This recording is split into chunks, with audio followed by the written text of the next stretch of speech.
Metal scraping against stone. Sharp. Deliberate.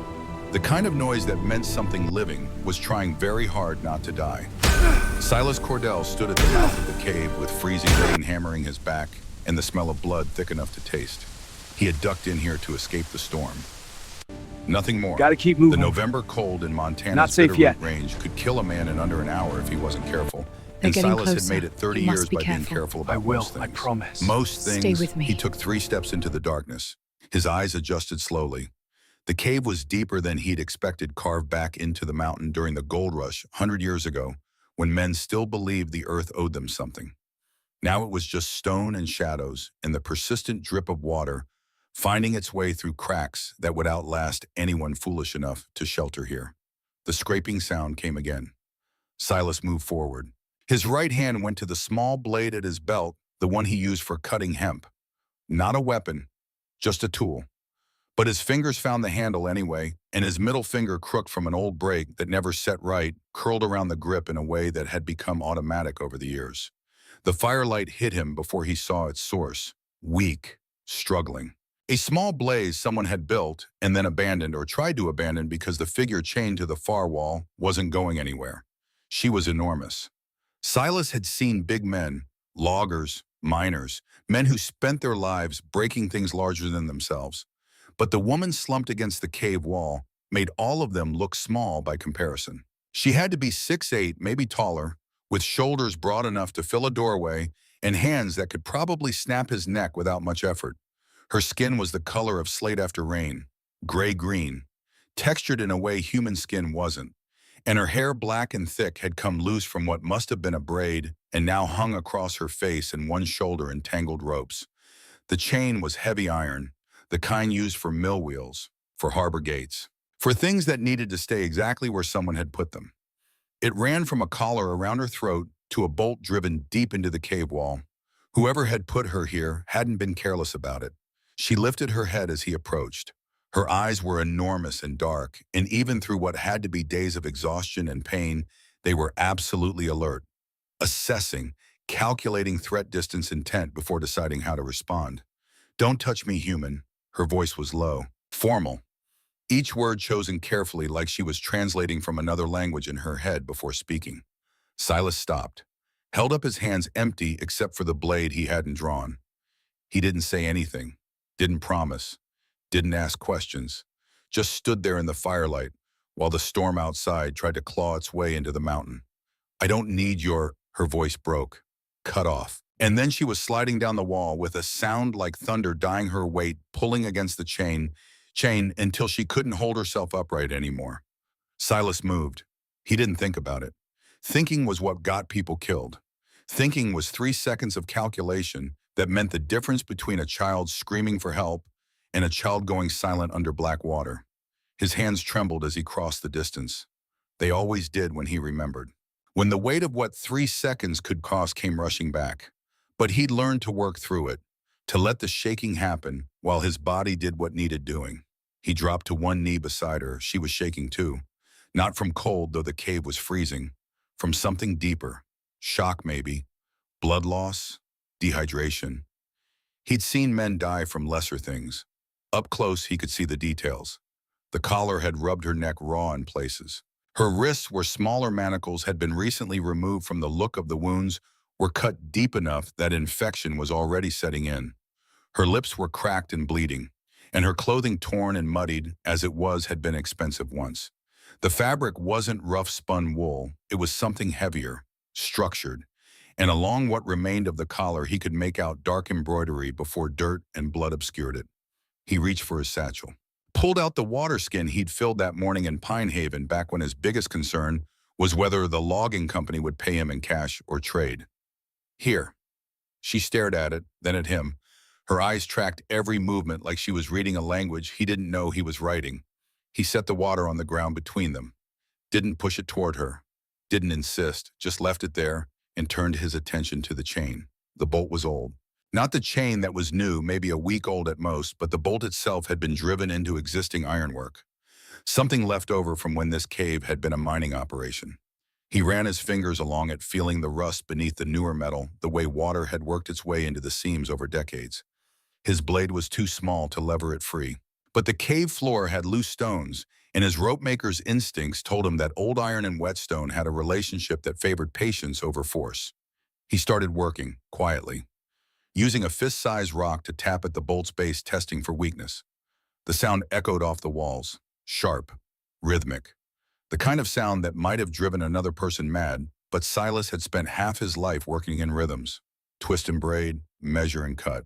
The body learned music even when the mind stayed silent. The woman watched him the whole time. At some point, he wasn't sure when she shifted her position. Just slightly, just enough to give him better access to the bolt. It was a small thing, but it was a choice. Behind her left shoulder, where her tunic had torn, he caught a glimpse of something. A marking on her skin. Not a tattoo. Scars, deliberate, arranged in a pattern he didn't recognize and didn't look at long enough to understand. He had work to do. The bolt came free just before midnight. Silas didn't know what time it was exactly, but the storm had shifted from driving rain to sleet, and the temperature had dropped enough that his breath came out in clouds. His hands were numb, his shoulders ached, but the bolt was out and the chain was lying on the cave floor, and the woman was staring at it with an expression he couldn't read. He stood, offered his hand. She looked at it for a long time. Then she took it. Her hand was twice the size of his, warm despite everything. She pulled herself up slowly, testing her weight, her balance. When she was finally standing, she was a full head taller than him, and he had the distinct impression that if she'd wanted to kill him, it would have taken about 4 seconds. She didn't. "Where are you going?" He hadn't expected her to ask. He turned already halfway to the cave entrance and shrugged. "Home, storm's getting worse." She was quiet for a moment. Then carefully, like she was testing the word, "Where is home?" "Pine Haven, about 3 miles east." Another pause. "May I walk with you?" Silas looked at her, at the chain still lying on the ground, at the way she was standing shoulders back, chin level, like someone who expected to be obeyed even when she was asking permission. Yeah. He didn't ask her name. She didn't offer it. They walked. The cottage sat at the northern edge of Pine Haven, half buried in pine needles and repaired so many times that the walls were more patched than original timber. The roof leaked in 3 places. Silas had clay pots beneath each drip, and in a rainstorm, their rhythm became a kind of music he'd grown used to. Tonight, with sleet coming down instead of rain, the sound was different, sharper, less forgiving. He built up the fire first, then gave her his blanket, the heavy wool one his father had used for winter work, and gestured to the chair, the only decent piece of furniture he owned. River oak, wide-seated. He'd made it himself 7 years ago, back when he'd still believed that putting effort into something meant it would last. She sat in it with perfect posture, back straight, chin level, despite the exhaustion radiating off her in waves. Silas noticed she'd tucked her right hand, the one with the blackened ring on it, beneath her thigh. He didn't comment. Instead, he went to the hearth and started making broth. Dried herbs, a heel of bread that was 3 days old and hard enough to break teeth. He heated everything together in the clay pot he used for cooking and set it beside her without a word. She looked at it for a long moment. "I am not accustomed to receiving food from strangers." Her voice was still formal, still careful, like every word cost something. "Don't have to eat it." He said it simply. No pressure, no expectation. Then he turned back to the fire and started banking the coals for the night. Behind him, he heard her pick up the bowl. The sound of her eating was quiet, controlled. Not the desperate gulping of someone truly starving, but the measured consumption of someone who had decided eating was necessary and was going to do it correctly. When she finished, she set the bowl down and spoke again. "My name is Kara." Just that, no family name, no origin, nothing that would tell him who she was or where she'd come from or why someone had chained her in a cave like an animal. "Silas Cordell, rope maker." "Rope maker." She repeated it like she was filing the information away, cataloging it. "This town, Pine Haven, what is its trade?" "Logging mostly, some trapping, river trade when the water's high enough. And the politics, don't have much. Town council meets twice a month. State doesn't care about us unless we stop paying taxes." She asked 6 more questions. About the mountain passes, about who controlled the timber rights, about whether there were other settlements nearby, and what kind of relationships they maintained. They were casual questions, the kind a traveler might ask, but they had the structure of a military assessment. Silas answered honestly. He didn't know why she wanted to know. Didn't ask, just gave her the information and watched the way she processed it, her eyes moving like she was building a map in her head. You can rest here until you're well enough to keep moving, he said finally. There's a pallet in the corner, or the chair if you want it. I'll take the floor. That is unnecessary. Not a problem. There was a long silence. The kind that stretched out until it stopped being uncomfortable and started being something else.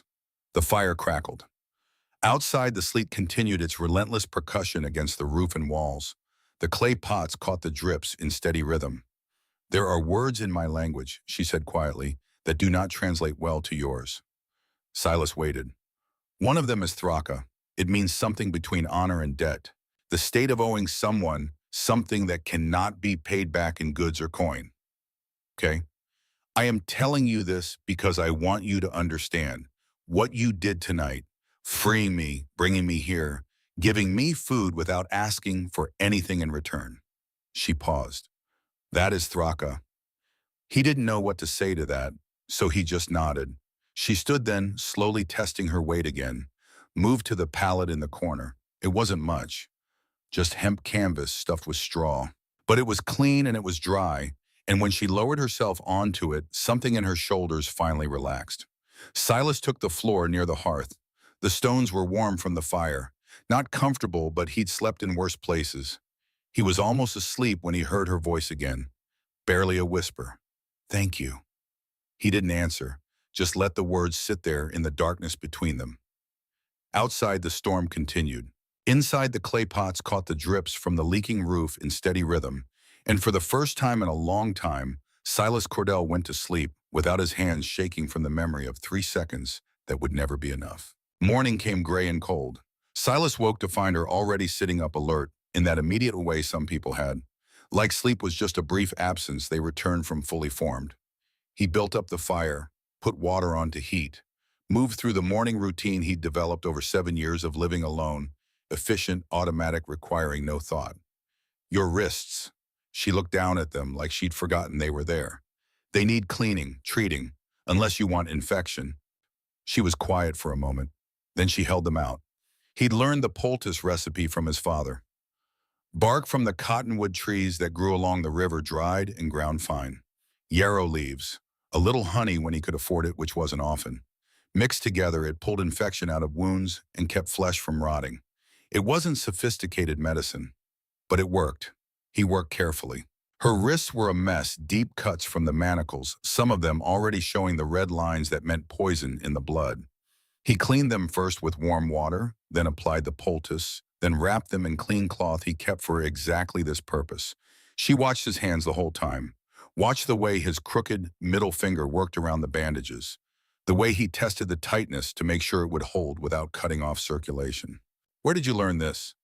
My father, ropework and woodcutting leave a man acquainted with cuts and infections. Your father taught you his trade. It wasn't a question. 3 generations of Cordells making rope. I'm the last one. She was quiet for a moment, processing that. And your mother, fever, I was 12. I'm sorry. Long time ago. He finished the bandaging and stepped back. She flexed her hands, carefully testing the range of motion. You are skilled. Do it enough, you get good at it. He moved to the window, then looked out at Pine Haven, waking up. Smoke rising from chimneys. The Harrison boy leading their dairy cow to pasture. Old Merritt sweeping the porch of the general store like she did every morning, rain or shine, had been doing for 40 years. Normal. Ordinary. The kind of life that didn't include mysterious women chained in caves. When he turned back, Kara was standing at the other window watching him work in the yard. Or rather, watching the space where he would work once he went outside. What are you making? She asked. Rope. Got an order from the logging company. Need to finish it by end of week. May I watch? It was an odd request, but then everything about this situation was odd. Sure. He went outside. The cold hit him immediately, sharp enough to make his eyes water. But his hands knew what to do, gathering the hemp fiber he'd prepared yesterday, twisting it between his palms, feeling the tension build, knowing by touch alone when it was tight enough to hold, loose enough to flex. Through the window, he could see her watching. Not like someone observing a curiosity, like someone studying a technique. He worked for an hour. When he came back inside, she was still at the window. It is meditative. It wasn't a question, just an observation. Yeah, always has been. Could you teach me? Silas looked at her hands. They were huge, scarred with what had to be battle calluses. The kind of hands that had held weapons, not hemp fiber.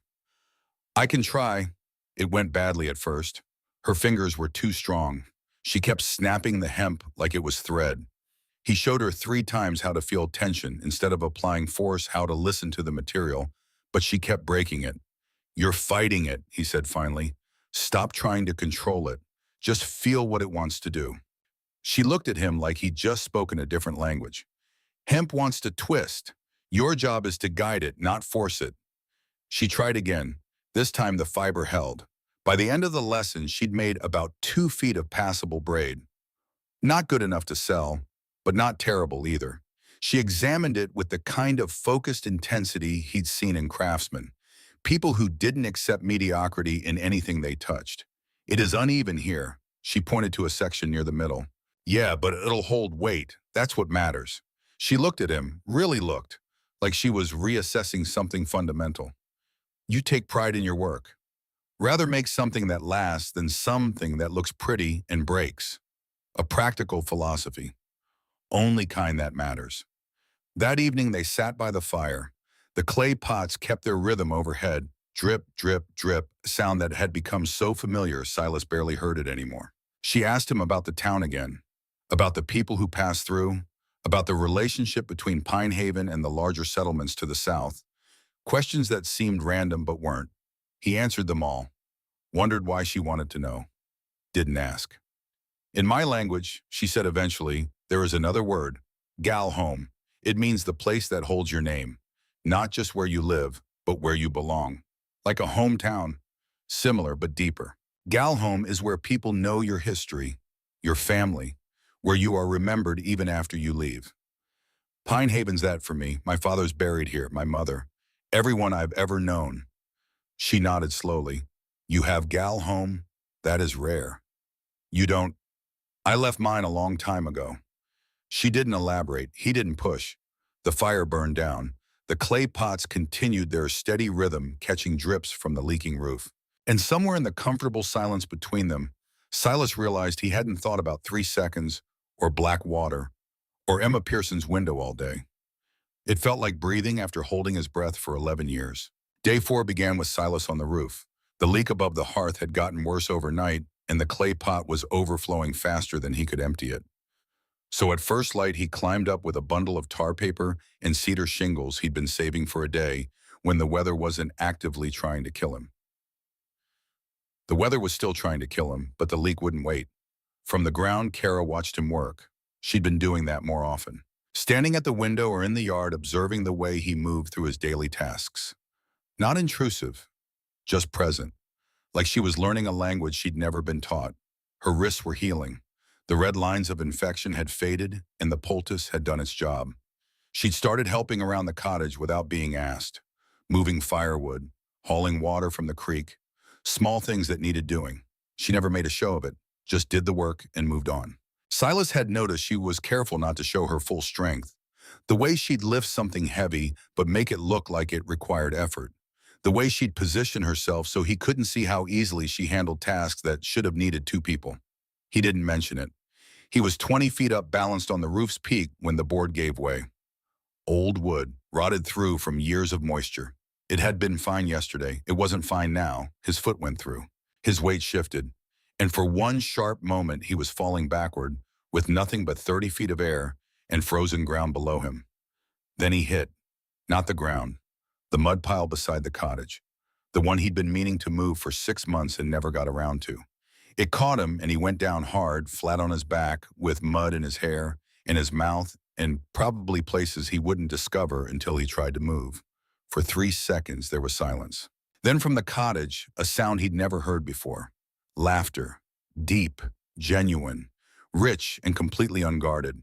It rolled across the yard and filled the cold morning air with something that had been absent from this place for longer than Silas could remember. Joy. He turned his head carefully because everything hurt and saw Kara standing in the doorway. One hand over her mouth, eyes wide like she'd surprised herself. but still laughing. She tried to stop, covered her mouth with both hands, but it kept coming, bubbling up from somewhere deep, and after a moment, she just let it happen. Silas lay there in the mud and looked up at the gray sky and the crooked roof, and the woman who'd been chained in a cave 5 days ago, and something in his chest that had been clenched tight for 11 years loosened just slightly. "Traditional Pine Haven greeting," he said. She laughed harder. The sound filled the yard, filled the valley, filled something in him that had been empty since a child went silent under black water, and he learned what 3 seconds of hesitation could cost.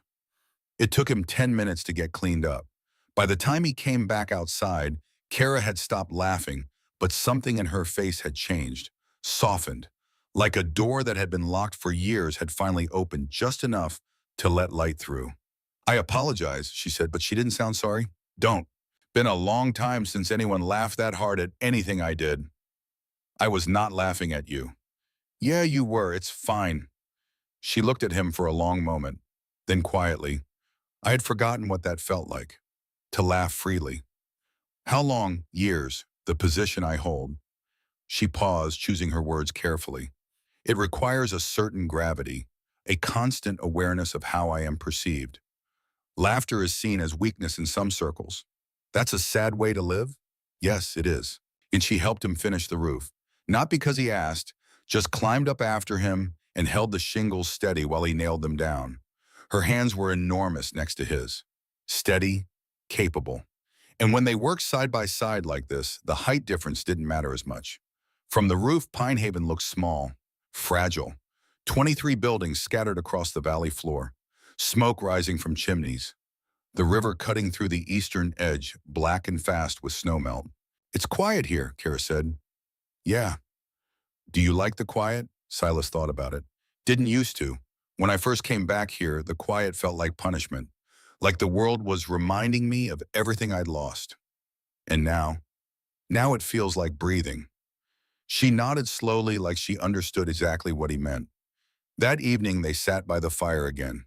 The clay pots maintained their rhythm overhead, a sound that had become part of the cottage's heartbeat. It had become a routine, the wordless transition from work to rest, the comfortable silence that didn't need filling. But tonight Kara broke it. "I told you about Thraka, about owing a debt that cannot be repaid." "Yeah. There is something else I have not told you, about the position I mentioned." Silas waited. "I have held command for 6 years. Before that, I was being prepared for it, trained, shaped into something that could bear the weight of leadership." She stared into the fire. "I was very young when I learned that my value was strategic, that my choices would never be entirely my own." "Sounds lonely." "It is. The kind of loneliness that wears a different face. You are surrounded by people, constantly, but none of them see you. They see the position, the authority, what you can do for them." Silas knew that feeling, not from command, but from being the last of something. The last Cordell. The last rope maker in a family that had made rope for 3 generations. People in Pine Haven saw him that way, as a continuation of something old. Not as Silas, just as Cordell's boy, the one who came back. "I understand that," he said quietly. "Being seen for what you represent instead of who you are." She looked at him then, really looked, and in the firelight her eyes were different, less guarded. "You do, don't you?"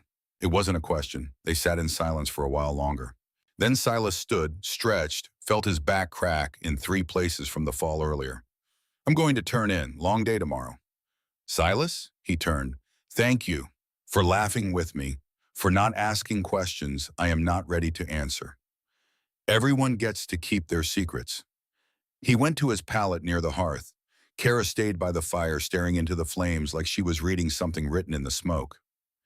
He was almost asleep when he felt the blanket being draped over him. Careful, quiet, the same blanket he'd given her that first night. He didn't open his eyes, didn't acknowledge it. But he heard her move back to her own pallet, heard the soft sound of her settling in. And he fell asleep thinking that maybe, just maybe, he was starting to understand what gal home really meant. The next morning she asked him to teach her another rope technique. They worked in the yard side by side. Her hands were getting better at feeling the tension, learning to let the material guide her instead of forcing it. "You're a fast learner," he said. I was trained to be. In my position, incompetence is not tolerated. What position is that? She went very still. Then carefully, one that requires excellence in all things. He didn't push. They worked in silence for a while. Then their hands touched as they reached for the same bundle of hemp. Just a brush, fingers against fingers. Both of them froze. Neither pulled away. Kara's hand was warm, rough with calluses that told stories Silas couldn't read, twice the size of his, but gentle when she finally moved, taking the hemp and passing it to him with a care that felt deliberate. "Thank you," he said. "For what?" "Being here." She didn't answer, but something in her expression shifted, softened. That night, she taught him more words in her language. Kreth, which meant the space between breaths. Vorak, which meant the moment before a decision becomes action. Words that didn't translate cleanly but carried weight in their original tongue. He practiced them with his clumsy human mouth, and she corrected him without unkindness. And somewhere in the middle of it, he realized he'd stopped thinking about her as temporary. She would leave eventually, he knew that. Whatever she was running from, whatever position she held, it would call her back. But for now, she was here, and that was enough. On the sixth morning, something changed. Silas woke to find Kara sitting bolt upright on her pallet, staring at nothing. Her breathing was fast, shallow, the kind of breathing that came from nightmares that didn't let go. "Hey!" She didn't respond. He got up slowly, approached like he would approach a spooked animal. Sat down on the floor a few feet away. "You're safe. You're in Pine Haven, Montana, November.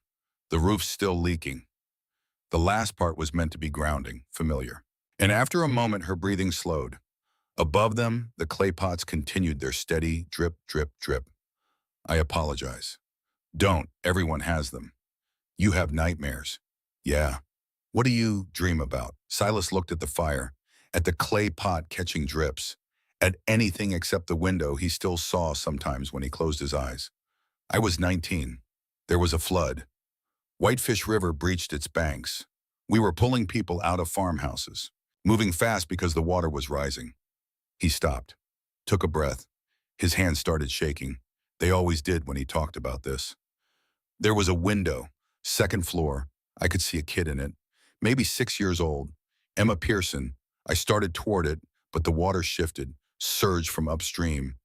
I had maybe 3 seconds to decide. Get myself to higher ground or keep moving toward the window." Kara was very still. "I calculated, thought about angles, safety, whether I could make it back if I went forward." 3 seconds of thinking. "And when you looked back, window was empty. Silence, just the fire crackling and the clay pots catching drips. They found her 2 days later, half a mile downstream. It was not your fault. I know that, logically. I know it. But I also know I had 3 seconds, and I used them to calculate my own safety instead of just moving." His hands were shaking hard now. "That's why these shake sometimes. Why I can't hear a child cry without feeling like I'm back in that water. So now you move first." "Yeah, now I move first. Assess after. Because 3 seconds of thinking cost a life." She reached out then, slowly, gave him time to pull away if he wanted. Her hands settled on his shoulder, warm and steady, and the shaking eased slightly. "You carry that well," she said quietly. "Don't have a choice. You do. You could have let it destroy you, made you cruel or reckless. But instead, you made it a code. Move first. Assess after. You chose to let your worst moment make you better." No one had ever put it like that before. "What do you dream about?" he asked. She was quiet for a long time. Then faces. People I sent into situations they did not return from. Decisions I made that cost lives I valued. The weight of command is knowing that your choices become other people's consequences. "Is that the position you mentioned?" "Yes." "Sounds heavy." "It is." And then they sat there until the fire burned down to coals. The clay pots kept their rhythm. The roof kept leaking, and somehow sharing the weight made it lighter. Then Kara stood, offered him her hand, pulled him to his feet. "Thank you," she said. "For what?" "For sharing that? For not treating my nightmares as weakness." "They're not." "No, but most people do not understand that." The next day, a trader's wagon got stuck in the mud at the edge of town. Silas heard the commotion and went to help. Found 3 men straining against the wheel trying to lever it free. Before he could offer to help, Kara walked past him, positioned herself at the wagon side, and lifted, one hand, under the bed. The whole wagon rose 6 inches and the wheel came free with a sucking sound. The men stared.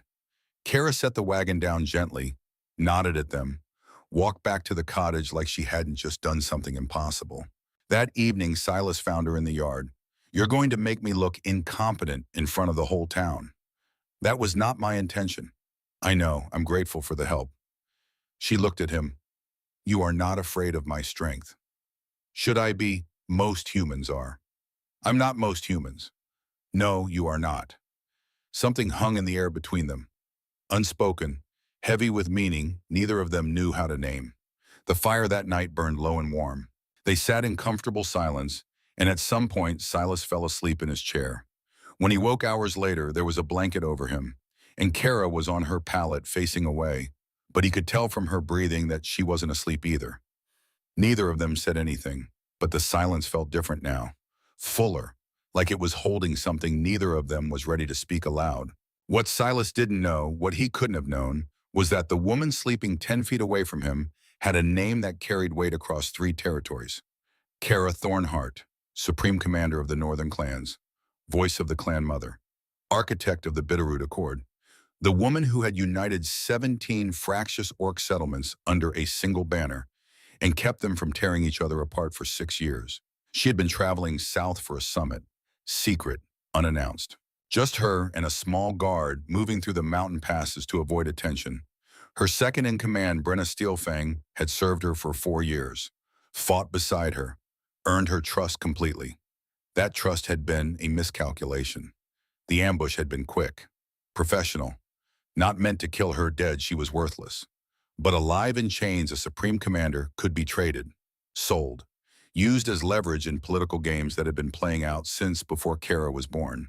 Brenna had drugged her, sold her to a broker who dealt in what he called unusual political assets. The broker had thought he'd captured a clan warrior of some significance, valuable but not irreplaceable. He hadn't known who she truly was. If he had, she would have been moved immediately, secured properly. But he'd been careless, left her chained in an old mining cave while he arranged transport south. And then a rope maker from a town she'd never heard of had walked in out of the rain. She'd watched him work for 6 days now, watched the way he moved through his simple life, making rope, fixing roofs, helping neighbors without being asked. He had no mathematics of return, no calculation of advantage. He just saw suffering and moved toward it. She didn't know what to do with that. In 6 years of command, she'd been offered everything: alliances, marriage proposals, trade agreements that would make her settlements rich. Every offer came with strings, expected returns. The quiet assumption that nothing was ever given without taking something back. But Silas Cordell had freed her from chains, brought her to his home, fed her, asked nothing in return. And when she'd finally told him pieces of her truth, he hadn't flinched, hadn't changed how he treated her own. She was falling for him. It was a complication she couldn't afford, a vulnerability she'd spent 6 years training herself not to feel. But lying on this pallet in this cottage with the leaking roof and the clay pots and the man who made rope with crooked fingers and carried his worst moment like a compass, she couldn't help it. And that terrified her more than chains ever had. On the 8th morning, the sound came. Not hoofbeats, something heavier, rhythmic, deliberate. Silas was at the road's edge delivering finished rope to the logging company's foreman. He heard it first, turned to see 5 figures moving through the tree line. Orcs, armored, carrying clan colors he didn't recognize, deep blue with silver threading, moving in formation, not travelers, hunters. They were looking for something. He walked back to the cottage at a pace he kept deliberately calm, unhurried, the kind of walk that said everything was normal, even when it wasn't. Kara was already at the window when he got there. She'd heard them before he had, and her whole bearing had changed. The woman who'd laughed in his yard, who'd learned to make rope and shared her nightmares, she was still there somewhere. But something older had come back into her face. Something harder, coiled, dangerous. "Do you know them?" "Yes, they're my people." Silas waited. She turned from the window, looked at him, and he understood before she said a word that there was something she hadn't told him. Something that changed everything. "My name is Kara Thornhart. I am Supreme Commander of the Northern Clans, territory from the Canadian border south through Montana. Every orc settlement answers to me. The words landed like stones in still water. I was traveling to a summit. Secret negotiations. My second in command betrayed me. Sold me to a broker who trades in political assets. They drugged me, chained me, left me to die or be traded, whichever came first. She spoke it calmly, factually, like she was giving a military report. The broker didn't know who I was, thought I was just a warrior.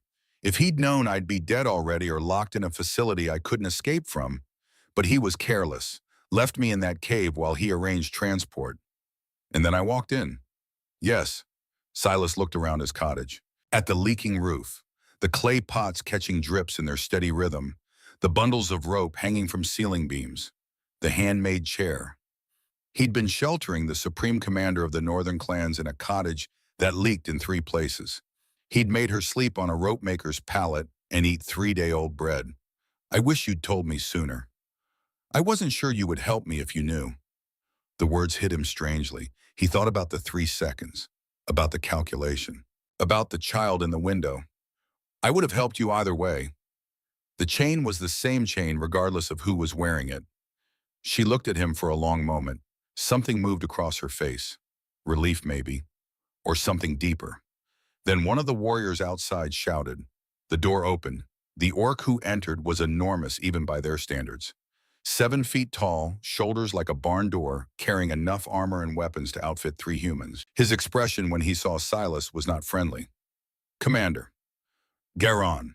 Kara's voice had changed. Command authority. The kind that made grown men step back without thinking about it. She spoke 3 words in her language. Fast. Clipped. The kind of words that weren't requests. Garon stepped back from Silas immediately. She spoke for several minutes in Orcish. Silas understood none of it, but he could read the shape. The shift from search party to escort. The way the others deferred to her. The authority in every gesture. She was back in her role completely. Instantly. Then another shout from outside. This one different. Urgent. Warning. Kara's hand went to her belt, found nothing. She had no weapons and her eyes went hard. They've come back. The men who sold me. Working for the broker. He realized what he lost. How many? 9. Silas looked out the window, saw them approaching from the south, armed, moving with purpose. There's 5 of your guard and you and me. You don't have to. I know the terrain, every path, every hollow, every place where the forest narrows and numbers stop mattering. Kara looked at him, truly looked. Assessment, calculation, then something else. Trust. She nodded once. Show us. What followed was not glorious. It was messy, frightening. Silas's hands shook through most of it, not from memory this time, but from pure adrenaline, and his heart hammered so hard he thought it might crack his ribs. But he knew where the ground turned soft and swallowed footing, where the ravine narrowed to a choke point, where sound echoed deceptively off rock faces, where 5 warriors and 1 rope maker could hold position against 9 men who didn't know the land.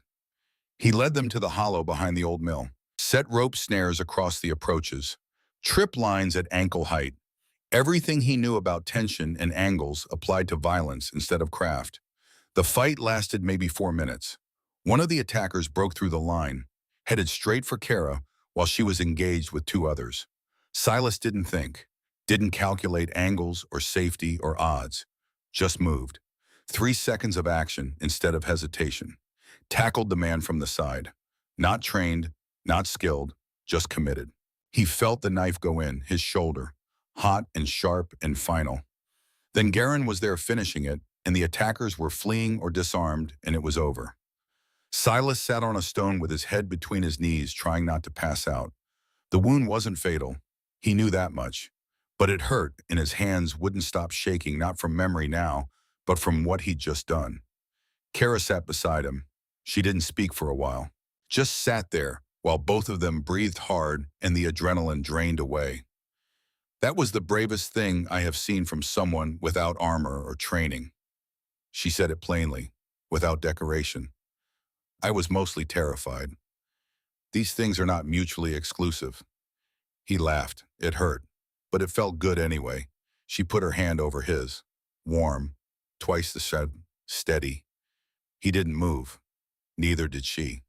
Kara, she turned to look at him. I don't care what you command or what you own or what mark is on your shoulder. I cared about you before I knew any of it. Knowing it now changes nothing about that. Long silence. Wind through the pines. Water running somewhere in the distance. When she spoke, her voice was rougher than usual. No one has ever said that to me and meant it. She looked at their joined hands. In 6 years of holding command, I have been surrounded by people constantly. But I have spent that entire time alone because no one saw me. They saw the position, what I could do for them. And then a rope maker walked into a cave and freed me without asking who I was or what I was worth. Fed me, taught me to make rope, laughed with me, shared his worst moment because I shared mine. She met his eyes. You gave me something I didn't know I needed. A place where I could just be Kara, not Commander Thornhart, not the Supreme Commander. Just a person sitting by a fire saying nothing in particular and having that be enough. That's all I ever saw, Silas said quietly. Just you. The distance between them closed, not quickly, carefully, like both of them were afraid of breaking something fragile. When they kissed, it tasted like blood and smoke, and something that might have been hope. Behind them, Garan and the other warriors had gone very still, watching what their Supreme Commander had just done, processing what it meant. Neither Silas nor Kara paid attention. The world could wait. For this moment, they were just two people who'd found each other in a storm. And that was enough to hold on to. 3 days passed in careful preparation. Kara's warriors made camp outside Pine Haven. Disciplined, respectful, but their presence changed the town's rhythm. 23 buildings that had never seen a single orc now had 5 posted at intervals, and the residents moved through their days with locked doors and careful eyes. Silas spent those days helping Kara prepare for what came next. Her shoulder wound, the knife had gone in clean, but deep was tended by Thora, the warrior's field medic. You got lucky, Thora told him in accented English, her enormous hands surprisingly gentle as she stitched. 2 inches right, you'd have bled out before we got you down the hill. Good thing I'm not skilled then, just committed. She laughed at that, a sound like rocks tumbling. Commander chose well. The words stayed with him longer than they should have. On the 3rd evening, Kara came to him in the cottage. The place already felt different, smaller, like it belonged to a life he was preparing to leave behind. They'll be here tomorrow, she said. My full escort, 40 warriors, supply wagons, the formal apparatus of my position. She sat beside him near the fire. The clay pots overhead maintained their rhythm. Drip, drip, drip. When they arrive, I will have to ask you formally, in front of witnesses, in the way my people require. Ask me what to come north with me. Silas looked at the fire, at the life he'd built here, at the 7 years of rope making and quiet grief and learning to live with the weight of 3 seconds. And if I say yes, then everything changes, for both of us. She didn't elaborate. She didn't need to. They sat in silence, listening to the fire crackle and the clay pots catch their drips until the night grew too cold to sit any longer. On the evening of the 4th day, the sound came again. Not 5 warriors this time, 40. The full escort materialized from the tree line just as the sun touched the western peaks. Mounted orcs in formation. Supply wagons bearing the clan standard. 2 advisors in formal regalia that caught the fading light.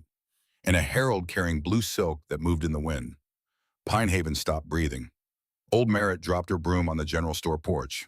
The Harrison boys' dairy cow broke her lead and bolted. Children who'd been playing in the road scattered to their mothers, and Silas stood in his yard watching an army arrive to claim the woman he'd fallen in love with over clay pots and their rope lessons and a laugh that had changed everything. Kara was already dressed in her formal clothing, heavy fabric with command marks embroidered along the collar, dark leather that had been cleaned until it shone, boots that added another inch to her already towering height. The ring on her right hand was no longer hidden. It caught the last of the daylight. She was unmistakably herself, Supreme Commander, the woman who'd united 17 settlements and kept them from war. But when she looked at him, her eyes were just Kara's. She crossed the yard slowly, deliberately. When she stopped in front of him, she was close enough that he could smell leather oil and pine. Silas Cordell, her voice carried across the yard, across the town. It was the voice that commanded councils and negotiated treaties. In the tradition of my people, a life debt of this nature can only be answered one way, with complete and unconditional offer. She knelt, one knee in the mud of his yard, 40 warriors watching, the whole town holding its breath behind shuttered windows. This is not obligation. This is choice. I am asking you to come north with me. She looked up at him, not as a servant, not as something diminished, as my partner, my equal in the ways that matter in counsel and trust in the life I intend to build. The wind moved through the pines. The clay pots in his cottage continued their percussion against a world that had suddenly gotten much larger. You are the most honest person I have ever met. You helped me without knowing who I was, without asking what I could give you in return. You saw me when no one else has in 6 years. She paused. I understand if you say no. Your life is here, it's real, it matters. But I wanted you to know. I am asking. Silas looked at his cottage, at the patched roof and the rope hanging from the ceiling beams, at the small grave by the fence where Spool was buried, at 7 years of building a life from the wreckage of his worst moment. Then he looked at Quera, at the enormity of what she was offering. I'm afraid. I know. I'll make mistakes, say the wrong things, not understand your politics or your traditions.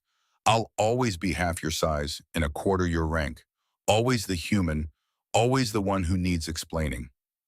I expect this. It's acceptable. I don't want your kingdom. I don't want your wealth. I need you to know that clearly. I know that too. It's why I'm asking. He thought about his father, buried 15 years, thought about 3 generations of Cordells making rope and how that tradition was about to end with him. Thought about Emma Pearson in the window and the 3 seconds that had taught him to move first, assess after.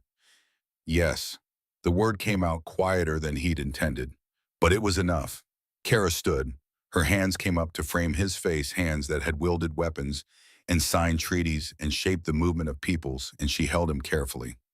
He put his hands over hers. Behind him, 3 of Pine Haven's residents had ventured onto their porches. Behind her, 40 warriors sat motionless waiting. When she kissed him, it tasted like promises and departures and new beginnings all woven together. The journey north took 6 days through mountain passes that got narrower and colder. Silas rode beside Kara in the supply wagon. He'd never learned to ride properly, and watching him try had made even the stern-faced warrior smile. The landscape changed. More settlements, stone buildings carved into hillsides, architecture that favored function but achieved beauty through scale, and everywhere orcs, hundreds of them, thousands, all of them watching him. The stares were constant, some curious, some hostile, most just baffled. On the second day, one of the advisors, a severe woman named Cressida, who looked carved from granite, requested a private audience with Kara. Silas wasn't invited, but he heard about it afterward from Garon, who'd been assigned as his guide. She had concerns, Garon said carefully, about judgment compromised by trauma, about political liability, about how taking a human partner undermines the perception of strength. What did Kara say, Moen? That she did not survive betrayal, captivity, and ambush to let an advisor dictate her personal life. That if Cressida wanted to formally challenge her judgment, she could do so before the full council. Otherwise, the matter was closed. Garon paused. She said it quietly, the kind of quiet that's more dangerous than shouting. Cressida didn't raise the matter again directly, but Silas saw the way she looked at him, like he was a problem that would eventually solve itself. By the 6th day, they reached Iron Peak. The stronghold had been carved directly into the mountain over generations. Stone and iron worked together in ways that seemed to defy gravity. Towers grew from cliff faces. Bridges spanned chasms without visible support. 2,000 orcs called this place home. Silas had never felt smaller. Kara's quarters were in the central keep. 3 rooms, functional, sparse. This wasn't her home. It was just where she slept between crises. You can change anything, she said, watching him take it in. It's fine. It's not, but it can be. That night, lying in a bed twice the size he needed, staring at a ceiling carved from living stone, Silas tried to remember what his cottage sounded like. The drip of water into clay pots, the creak of old timber. He couldn't. The opposition came on the 3rd day. Owen Ironclaw was everything Silas wasn't. 7 feet tall, built like a siege engine, decorated veteran, strong lineage. Exactly the kind of match the elders would have chosen. He'd been proposing to Kara for 3 years through proper channels, and now there was a human rope maker sleeping in her quarters. Owen invoked the right of challenge. It's tradition, Garen explained. When a commander chooses a partner, any warrior of standing can demand a trial of worth, usually combat. Owen's 3 times my size, and he's been fighting since he could walk. But he chose negotiation. Why? Because he's not cruel, he's certain. He thinks you don't belong here, that you can't navigate our politics. He wants to prove it completely. The trial was set for 3 days hence. It would be held in the Great Hall. Public, formal. The kind of thing people would talk about for years. The case was real. The Stone Ridge Valley dispute. 11 years of 2 subclans fighting over hunting grounds. Both had valid claims. Silas spent 3 days studying with Garen's help, learning precedents, understanding the history. On the morning of the trial, his hands were shaking. Not from memory, from fear. Kara found him before dawn. You don't have to do this, she said. You can withdraw. Yes, I do. Not to me. To me. She looked at him with those dark eyes that saw too much. You've already proven your worth. Not if they force you to choose between me and your position. They won't. But if they do, then I choose you, and we build something else. I don't want you to have to make that choice. Then don't lose. The Great Hall was full, every seat occupied. Warriors, advisors, clan representatives. Over 100 orcs watching him walk to the center with the weight of their skepticism like a physical force. 5 elders sat at the high table, ancient orcs who'd seen more winters than Silas had years. Owen stood opposite, confident, prepared. The head elder, a scarred orc named Corvon, outlined the rules. Each would argue for a resolution to the Stone Ridge Valley dispute. The elders would judge based on tradition, understanding of clan law, and practical wisdom. Owen went first. He spoke for 17 minutes. Perfect Vorai formal style.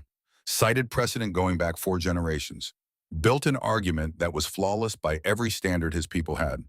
The ancestral claim of Clan Iron Fist was clear, unassailable, supported by law and custom and 2 centuries of tradition.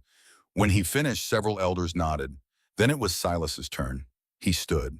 His hands were shaking, so he clasped them behind his back. I don't know your precedents, he said. His voice sounded thin in the vast space. I don't know the founding documents or the proper forms.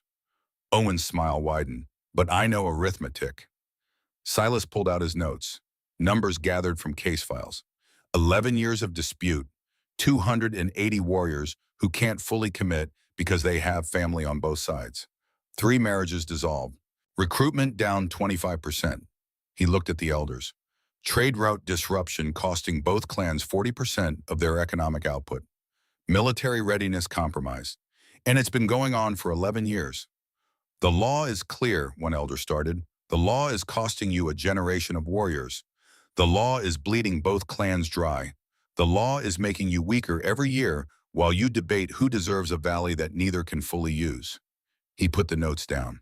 I don't know who's right by your traditions, but I know the cost in lives, in resources, in strength lost while you argue about honor. You propose we abandon ancestral law. I propose you choose survival over pride, strength over being right. Joint stewardship, rotating governance, shared harvest. Neither clan wins, but both stop losing. The deliberation took an hour. When the elders returned, 2 of the 5 had changed positions. Owen withdrew his challenge, not warmly, but with formal acknowledgement. You see differently than we do, he said. Perhaps that has value. That night, Silas didn't feel like an intruder anymore, but the feeling didn't last. 3 weeks in, the cracks started showing. The language barrier was worse than expected. He could follow simple conversations, but council business moved fast, used formal registers he hadn't learned.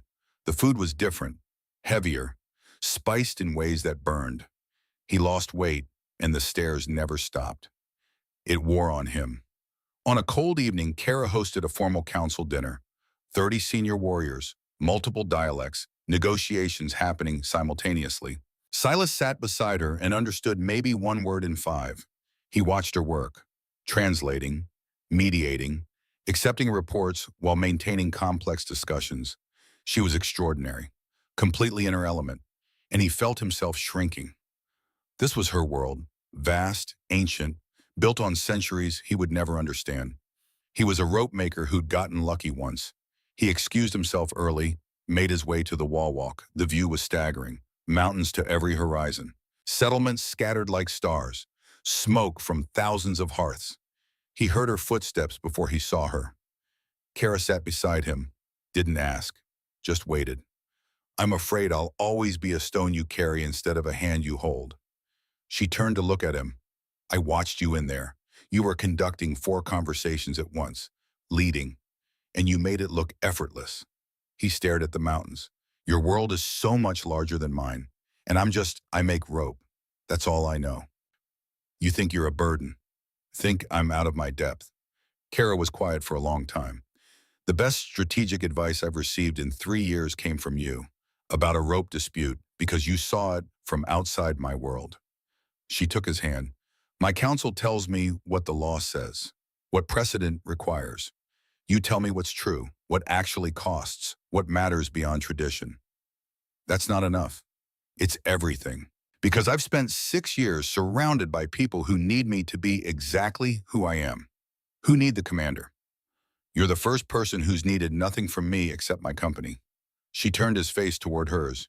You see me, Silas, not what I command, just me. And that's so rare I'm terrified of losing it.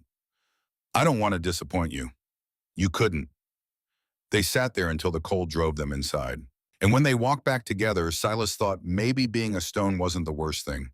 Sometimes stones were foundations. 6 months passed. Silas learned Vorai, not fluently but enough. He helped Kara with correspondence. It became her sounding board. The resistance continued. Whispers, letters from human settlements, invitations revoked. But there were other things too. Garan teaching him sword work. So you don't die immediately. Owen nodding to him in the corridor. Young orcs asking about human settlements. Small things that accumulated. And through it all, Kara, waking him with ordinary words, sharing nightmares, teaching him that home wasn't a place. On the first day of spring, Kara made an announcement. She was establishing a new settlement, a border post between orc and human territory, a trading hub where both peoples could meet on neutral ground. She asked Silas to help her build it. They called it Ashen Ford. The valley sat where 2 rivers met, technically unclaimed, practically perfect. They started with 20 people, orcs who wanted something different, humans tired of fear, builders, traders, dreamers. Silas cooked. It was accidental at first, but rope making taught patience, and patience made you good at cooking. He learned Vorai spicing from Kara, combined them with human methods, created something new. Traders came for the food, stayed for the fair dealing. Within 6 months, Ashen Ford had 50 residents. Within a year, 100. 5 other settlements copied the model. It wasn't changing the world overnight, but it was leaving it different than they'd found it. 18 months after Ashen Ford's founding, a messenger arrived with urgent news for Kara. Brenna Steelfang had resurfaced, not in hiding, but leading a faction of traditionalists who saw the border settlements as threats to clan purity. She was gathering support, calling for a return to isolationist policies, positioning herself as the true voice of orc tradition against Kara's compromise with humans. And she was gaining traction. She's using you, Kara told Silas that night, as proof that I've been corrupted, that I've chosen personal sentiment over clan welfare. What will you do? I'll have to face her, publicly, at the Spring Council. And if she challenges you, then I'll have to answer. The Spring Council was held at Iron Peak. Representatives from all 17 settlements, hundreds of witnesses. Brenna stood before them all, tall, commanding. Every inch the warrior Kara had once trusted. Look at what our commander has built, Brenna said, gesturing to Silas standing beside Kara. A human, in our councils, in our stronghold, in her bed. This is not leadership. This is weakness dressed as progress. She turned to the assembly. I did not betray her out of malice. I acted to save us from this very future. A commander who puts personal attachment above clan welfare. The hall went silent. Kara stood. When she spoke, her voice was calm. You speak of tradition, of purity, of strength through isolation. She gestured to the assembly. Ashen Ford has generated more trade revenue in 18 months than any settlement has in 5 years. 6 border posts now exist where there was only tension. Recruitment is up 20% across all settlements that participate. These are numbers, economics. What of honor? What of the warriors who no longer have to choose between clan loyalty and family ties? What of the young orcs who now see paths forward that don't require choosing between tradition and survival? Kara's voice grew harder. You didn't betray me to save the clans. You betrayed me because you couldn't imagine strength that looked different than what you were taught. And when I survived despite you when I built something better, you couldn't bear to be wrong. She turned to the assembly. This is not about me and a human. This is about whether we lead out of fear or out of wisdom, whether we cling to isolation because it's comfortable or embrace change because it makes us stronger. The vote was close, but when it came 12 settlements backed Kara, 5 backed Brenna. Brenna was exiled, not executed. Kara wouldn't give her that. Let her go, Kara said. Let her build whatever future she believes in. We'll build ours. That night, Silas found her on the wall walk at Iron Peak. You could have had her killed. I could have, but then I'd be proving her right, that I've let anger replace judgment. You think she'll try again? Probably, but next time we'll have 5 years of results to show instead of 18 months. And results are louder than rhetoric. 2 years after Kara had been chained in that cave on a cold morning at Ashen Ford, Silas woke to the smell of coffee and the sound of rain on a roof that still leaked in one place. He'd left it that way on purpose, kept a clay pot beneath it to catch the drips. Some things were worth remembering. Kara was already up working at the table they'd built together. Command business, a boundary dispute, reports from settlements. He made the fire, heated water. Told her about the traitor expected today. Small things, ordinary things, but there was something else that morning. A letter, human seal. Kara handed it to him. It was from the Montana Territorial Governor. Formal, polite, and absolutely clear. The border settlements were creating jurisdictional ambiguities. Trade disputes were arising between human and orc law. And there were concerns carefully worded, politically phrased about the appropriateness of certain arrangements between territorial residents and foreign nationals. They're threatened, Amos said. Yes, just like Brenna was, just like Cressida was. Change always threatens someone. What do? We prove it works. We document every dispute resolved, every trade agreement honored, every partnership that succeeds. And we wait for the ones who are afraid to realize the world hasn't ended. She took his hand. It won't be easy. It might never be easy. We'll always be explaining, always proving, always the example everyone watches for any sign of failure. That's the cost. That's the cost of being first. That evening, after the work was done and the fire had burned down to coals, Kara picked up a length of finished rope from the table, turned it in her hands. I think about that chain often, she said quietly. The bolt in the wall, how close I came. I think about the 3 seconds I stood in the rain before going in, how close I came to walking past. She looked at him. I'm glad you spent them the way you did. He moved to sit beside her. You gave me something I didn't know I'd lost, my worth. I'd spent 11 years thinking I'd used up my chance to matter. You showed me I was wrong. She set down the rope. You gave me something I never had in 31 years of being shaped for leadership. A single day, completely ordinary, where no one needed anything from me except my presence. Outside, the first snow of the season was beginning to fall on Ashen Ford. Inside, the fire was sufficient. The pot on the hearth held stew that smelled of variety spices and human herbs. The clay pot caught drips in steady rhythm. A sound that had followed them from a leaking cottage in Montana to a home they'd built in a valley where 2 worlds met. It wasn't perfect. There were still whispers, still opposition, still days when the weight felt like too much, but they'd learned something. That worth wasn't measured in grand gestures. It was measured in showing up, in making the choice again and again to move first and assess after, in seeing each other and choosing to stay. That home wasn't where you were born or where tradition said you belonged. Home was the person who saw you when you were chained, who laughed with you in the mud, who shared nightmares and made them lighter.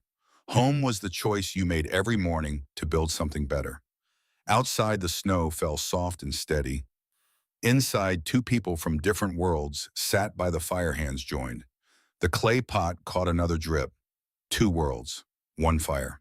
Against every calculation, against every tradition that said it couldn't work, against every voice that said they didn't belong, they had built something that would last, not because it was perfect, because it was true, and truth was the only foundation worth building on.